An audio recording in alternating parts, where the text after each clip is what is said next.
आपके घर में भी दोस्तों फ्रिज है, तो फ्रिज में आपने देखा होगा इस तरीके का एक मोड बना होता है दोस्तों। इस मोड का मतलब क्या रहता है दोस्तों, अगर आपको लो कूलिंग चाहिए तो इस वाले ये जो निशान आपको यहाँ पे दिख रहा है, इसको यहाँ पे करना है। इससे क्या होगा दोस्तों, जब भी नॉर्मल कूलिंग होने के बाद फ्रिज ऑटोमेटिक बंद हो जाया करेगा, फिर ऑटोमेटिक चालू हो जाया करेगा।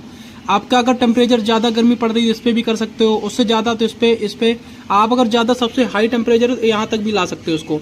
इससे क्या होता है दोस्तों, फ्रिज हमारी पूरी तरीके से ठंडी रहती है। जब ज़्यादा टेम्परेचर होता है ऑटोमेटिक कट ऑफ हो जाती है दोस्तों। तो ये जानकारी आपको कैसी लगी? अगर आपको ये जानकारी अच्छी लगी हो तो दोस्तों हमारे चैनल को सब्सक्राइब कर लीजिए, हमारी वीडियो को लाइक कर दीजिए दोस्तों।